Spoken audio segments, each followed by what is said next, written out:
US-Präsident Joe Biden ist nach seinem schwachen Auftritt beim ersten TV-Duell gegen seinen Herausforderer Donald Trump in die Offensive gegangen und hat sich kämpferisch gezeigt.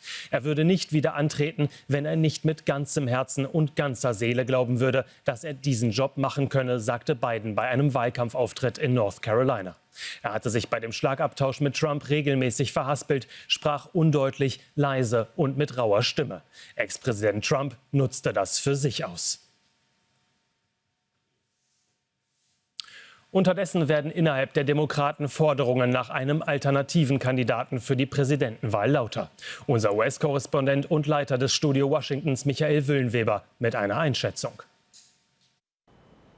Geht Joe Biden freiwillig, wird er aus der Kandidatur gedrängt oder macht er einfach weiter? Das ist die heißest diskutierteste Frage in allen Networks, rauf und runter hier in Washington.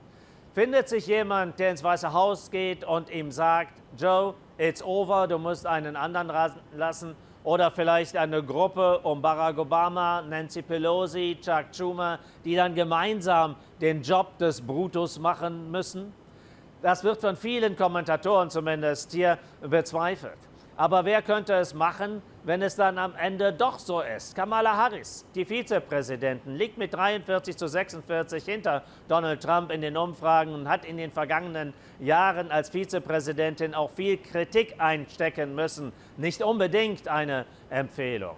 Gavin Newsom, der Gouverneur von Kalifornien, der Posterboy der Demokraten, der hätte vielleicht da noch die größten Chancen. Aber es gibt noch zwei Außenseiter, zum Beispiel die Gouverneurin von Michigan und den Gouverneur von Pennsylvania. Michelle Obama wird meistens von den Republikanern als Ersatzkandidatin ins Rennen gebracht. Das ist mehr eine Verschwörungstheorie, denn Michelle Obama selbst hat das immer abgelehnt, in den Ring einsteigen zu wollen. Aber wer könnte denn tatsächlich am Ende Joe Biden überzeugen, es zu lassen? Und da sagt der ein oder andere, das könnte nur zwei sein, nämlich Jill Biden und Hunter Biden. Und bei Jill Biden gibt es offensichtlich keinerlei Neigung, ihren Mann zu überzeugen, vielleicht doch einem anderen den Vortritt zu lassen.